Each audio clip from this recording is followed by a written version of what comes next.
जी, स्वागत है आपका। क्या चल रहा है मायावती का? वो क्या चाहती हैं? उनकी राजनीति किधर जा रही है? वो किसके साथ जाएंगी तो क्या होगा उसका परिणाम? और क्या दिल्ली जाने का रास्ते पर जो बैरियर लगा है ये मायावती का है?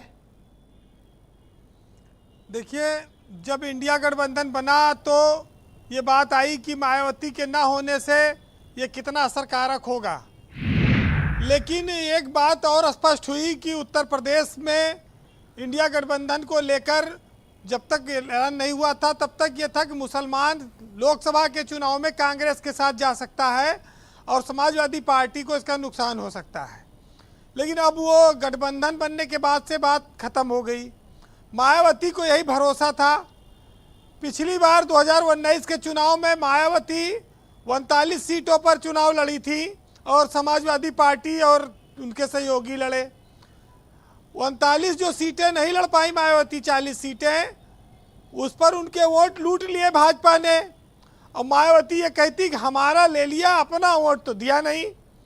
तो ये वोट ट्रांसफर वाली एक समस्या बहुत बड़ी रही। इंडिया गठबंधन में मायावती शायद इसलिए भी नहीं आएंगी क्योंकि उनकी डिमांड बड़ी है। वो यहाँ इतनी सीटों पर समायोजन होना भी बड़ा मुश्किल है। वो 20-25 सीट तो लड़ने आएंगी नहीं। तो ये भी एक बड़ी समस्या है। इतिहास इस बात का गवाह रहा है कि एक बार मुलायम काशीराम मिले थे, नारा चला था कि मिले मुलायम काशीराम, हवा में उड़ गए जय श्री राम। और उस समय इन लोगों ने सरकार उत्तर प्रदेश में बनाई थी। उस गठबंधन के बाद 2019 के गठजोड़ को बहुत बड़ा माना गया और भाजपा को 64 सीटें ही लोकसभा की उस समय मिल पाई। पिछले चुनाव में 15 सीटों पर मायावती अखिलेश का गठबंधन जीता। हालांकि उम्मीद बहुत ज़्यादा की थी, लेकिन भाजपा और मोदी और योगी का जो चमत्कार था वो फेल कर गया गठबंधन। और रिजल्ट आते ही मायावती छटक के अलग हो गई। अब अगर भाजपा इस बात को लेकर अभी भी डरी थी कि अखिलेश और मायावती एक न होने पाए, उसकी मन अभी रमेश बिधूड़ी ने संसद में कहा उग्रवादी और मुल्ला और तमाम चीज़ें आतंकवादी। मायावती का सांसद को लिए बोला लोकसभा में, लेकिन न बसपा कोई बयान कर रही, न विरोध कर रही, न धरना कर रही, न कोई बवाल कर रही। क्यों? क्योंकि या तो वो डर गई है कि जो एजेंसी है पीछे न लग जाए, या वो ये समझ रही कि हमारा सांसद राहुल गांधी से गले मिल रहा है। तो ये तो देखिए, बसपा के बहुत सारे नेता सभी दलों में हैं। भाजपा में तो बहुत सारे बड़े बड़े पदों पे मंत्री बने बैठे हैं, सब बसपा से आए हैं। उनको उतना एतराज़ नहीं है बसपा को भाजपा में जाने का। उनको एतराज़ यह है कि तुम कांग्रेस और सपा में न जाओ। तो ये जो स्थितियां हैं ये भाजपा को फायदा देती हैं, इसमें कोई शक नहीं। और भाजपा के पास ताकत है, साम दाम दंड भेद है। सीधे नमन वो टेढ़े मानो, देना तो पड़ेगा। तो ये गठबंधन में ना आना भाजपा को तो फायदा देता है और विपक्ष के लिए एक समस्या है। देखिए, बीजेपी दलितों के घर जा रही है, खाना खा रही है, उनको राशन दे रही है, जनधन योजना, उज्ज्वला योजना, तमाम योजनाएं भी दे रही है। तो ये फायदा तो वो लेगी और दलित वोट बैंक को वो खींचने की भी कोशिश कर रही है। लेकिन मायावती चाहकर भी नहीं आना चाहती। लोग कहते हैं ना कि बेवजह इल्ज़ाम है दीवार पर बंटवारे का, एक कमरे में भी रह के लोग अलग अलग रहते हैं।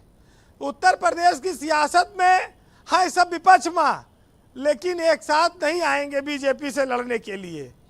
कांग्रेस जरूर उम्मीद में थी कि पहले कुछ बसपा गठबंधन बनाया जाए, लेकिन अब इंडिया बनने के बाद शायद वो ना हो, वो पूरी बात ना हो।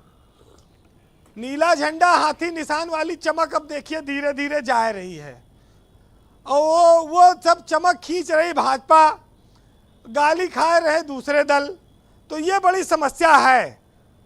तो अब सियासत के तमाम तरीके हैं।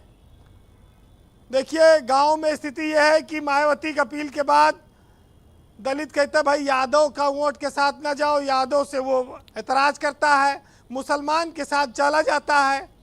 तो ये जो परिस्थितियां हैं ये अलग अलग हैं और इससे लोकसभा के चुनाव परिणाम पर क्या असर पड़ेगा ये आने वाले वक्त में पता चलेगा। लेकिन सियासत में मायावती के लिए ये धारणा बनती जा रही है कि अगर वो अलग लड़ेंगी तो भाजपा को फायदा होगा और वो इंडिया गठबंधन में डर के मारे नहीं आ रही हैं। ये सब धारणाओं पर उनकी स्थिति स्पष्ट नहीं है। दानिश अली राहुल गांधी और अजय राय से मिल रहे हैं और वो श्याम सिंह यादव भी गए थे भाजपा से मिलने 2-3 बार। इनके कई सांसद मिलते रहते हैं। तो सबकी अलग अलग स्थितियां हैं। हालांकि 2014 में मायावती के पास कोई सांसद नहीं था, 0 हो गया था जब वो एक बार अलग लड़ी थी। तो उनके सामने समस्या तो है। लेकिन सुनिएगा कि जनमतें फिर से गंवारा करते हैं और कुछ लोग मोहब्बत दोबारा करते हैं और मेरा काम है उनकी तस्वीर देखना और इसी से आजकल हम गुजारा करते हैं। और ये रोज़ रोज़ के तंज अच्छे नहीं दोस्तों, और तू अगर खुश नहीं है तो चलो किनारा करते हैं। बहुत शुक्रिया वीरेंद्र जी, बहुत बहुत धन्यवाद ग्राउंड जीरो से अपने इनपुट और फीडबैक हमें उपलब्ध कराने के लिए। बहनों भाइयों, आज हम डिबेट में चर्चा कर रहे हैं कि उत्तर प्रदेश की राजनीति में आगामी लोकसभा के चुनाव में यूपी की जो तीसरी सबसे बड़ी ताकत है बहुजन समाज पार्टी और उसकी लीडर